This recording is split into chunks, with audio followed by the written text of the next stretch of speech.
Welcome to the Art of Essay. My name is Chaim Durst.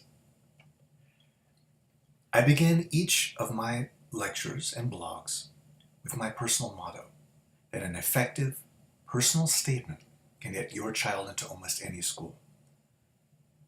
Each year, I take students who have lackluster grades and so-so test scores and help them get into the college of their dreams by dint of a one-of-a-kind personal statement. And I believe I can do the same for you. Today we're going to be talking about method of delivery, or possible ways to tell your story. I'd like to first ask you, what is an essay? Students often come to me with very narrowly preconceived notions of what constitutes an essay. And that only makes sense. They've spent the last 6 years or so in middle and high school writing essays that confine to a very narrow guideline. But rather than think of your college application essay as an essay, however, it may be more liberating to think of it as a work of art, ergo, the art of essay. If I were to ask you to represent your authentic self, your hopes and fears, your personal philosophy, your psychology, your makeup, as a work of art, how would you do so? Certainly, you would not be limited by the palette, by the types of paints you use, or any one limiting factor. No, you'd express yourself however you chose. There is no limit to artistic expression. So too with the college essay. There we go. Almost any form of verbal expression constitutes a personal statement. Please take note of this. This one slide could transform your essay and change the trajectory of your life. Again, I reiterate, most students are going to produce an essay that is somewhat formulaic. They've been taught 5-paragraph essays, research essays, declarative essays, persuasive essays that generally fall within a very narrowly circumscribed arena. If you choose to write something that's outside that, well, you're going to stand out and probably move the reader. All right, so don't limit yourself. And I mean that. All right, so method of delivery, how you choose to tell your story. In this lecture, I'm going to be talking about several different types of delivery, several different ways that students have told their stories in the past that have worked very well. They covered the gamut of oral expression. The first that I'd like to cover are letters. Some say the art of letter writing is dead. I don't believe so. You write letters of various types constantly. Text, emails, Facebook messages back and forth. All of those missives, all of those are letters. And for that reason, students generally feel very comfortable writing their personal statements as a letter to someone who's impacted their emotional world, their physical world, their intellectual world, to an aspect of their persona, or perhaps to someone that's appeared in a book, a film, or a movie. I can't remember how many effective essays were written in the form of letters, hundreds. Letters create an immediate bond with the reader. They're intimate and they're often quite raw. Okay, now let's talk about conversations, another method of delivery. We converse all day long. We carry on a running dialogue in our minds with aspects of ourselves, with our memories, with people who we rent space to in our mind. Accordingly, many students feel very comfortable writing their personal statements in some form of conversation. Such a format is accessible and easily expressible, which is key. People often have writer's block because they don't feel like they can express themselves very easily. But I say, okay, well, just have a conversation into your iPhone, record it, and then transcribe it. Call someone up with their permission, of course. Have a conversation about a very important topic, a very important event, a very important memory. Record it, transcribe it. There's your essay. Can you do that? Yes. That lowers the bar, that makes it far less intimidating for students. The reason, because they're so accessible and expressible, throughout history, philosophers and writers have infused their writing or written completely in the form of dialogues, as Plato did. He knew that dry, philosophical, didactic writing was unlikely to move people or last throughout human history. And to this day, the Socratic dialogues in his writing infuse so much of political thought and philosophy because he chose to write them in the form of dialogues. I've had students write essays in the form of phone conversations, as I just indicated, instant messages, back and forth, face-to-face confrontations, or some type of condolence with someone that they love. Another form of expression are dreams.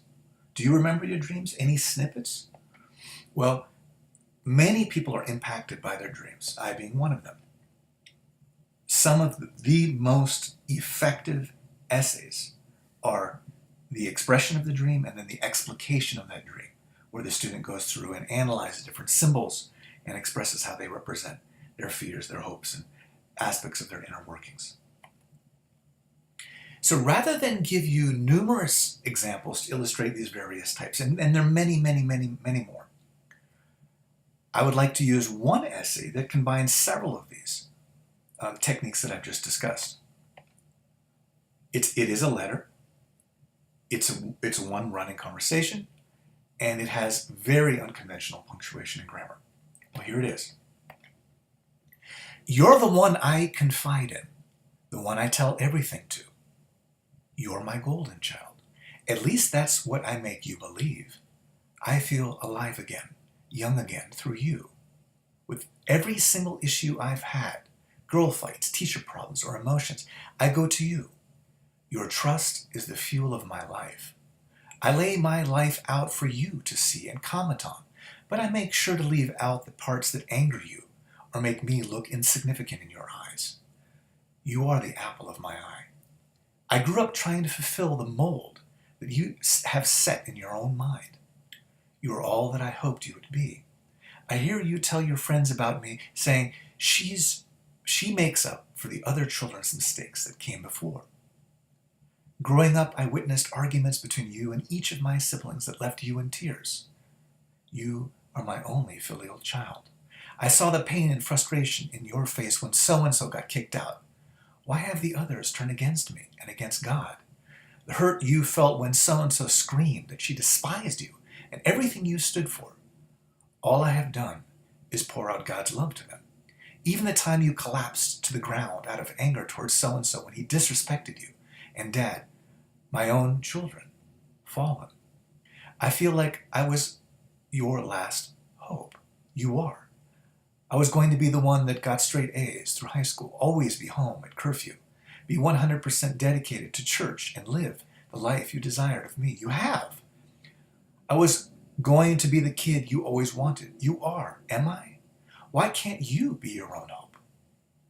What do you mean? Why place such a burden on me? Burden? There's no possible way to live up to such unrealistic expectations. It's only natural for a parent to feel this way. You invest far too much emotion in me, Mom. It's not healthy for you, and it's certainly not healthy for me. Don't lecture me on health. Would you still love me if you knew all my secrets? What sort of question is that? You say that God's love is absolute. It is. Nothing is absolute. What words have escaped the barrier of your teeth? Yesterday's laws are today's sins. Is that so? Your heart must be flexible to accommodate all of us. They broke my heart. Mom, you broke your own heart. So as you can see in the highlighted text, The young lady chose to write in very ungrammatical lowercase writing, while the mother's response, in her mind, of course, the young lady's mind, is in uppercase with proper punctuation. And as they go along in the first two paragraphs, they're sort of feeling each other out and not really communicating with each other, but at each other. But by the third paragraph, they're actually having a real raw conversation. And you can see there, the mom is feeling a little bit more threatened, and therefore her sentences are more compact. The emotions are more tense. In a previous video, we talked about establishing tone through syntax. Well, this is a great example of that. And the writer sees this delineated form of the essay in her mind. She doesn't need to see it highlighted. You can't use this sort of pagination when you submit it. But you don't need to. The writer is so attuned to these small shifts, and they can see exactly the depth of your heart, the depth of your mind, and the various aspects of your personality. Now, this writer chose to write in the form of a letter. She did it in the form of a conversation, and she chose a very unconventional format of the grammar. All three of which contribute to a very highly effective artistic essay. And lo and behold, she got into every school that she applied to. Now, that result is not typical, but if you were to challenge your notions of an essay, if you were to write something that would be this artistic, you're more likely than not to get into a school that you desire. But what form of expression should you use? Right? I've covered a whole range of them. Well, that really is determined by two factors. The first is what sort of storytelling comes naturally to you, right? Yes, unconventional methods may be more effective, but only if they come naturally. Well, how do you tell your friends stories? If something important happens to you today, do you call someone, talk over the phone? Do you chat with them? Do you Facebook, Instant Message, Snapchat? What do you do? Well, use that as a benchmark for how you should tell your story when it comes to your personal essay. And also, the second point is how much risk do you need to take? The more unconventional, the more risk that you are naturally taking. So if you have the grades and test scores to get into the school that you desire, you probably don't need to take a great risk with your essay, and therefore you can deliver it in a more conventional manner. If, however, you want to get into a school that is a bit out of your reach, then it would behoove you to take more risk with your personal statement. Don't limit yourself. You have infinite creativity. You have infinite beauty. And you have infinite love. Express that beauty and that love in whatever creative manner you feel comfortable doing so. If you feel moved by what you've created, you're bound to have moved the reader. If you move yourself, you most definitely have created a lasting work of art. I thank you for joining me today. This has been another presentation of the art of essay.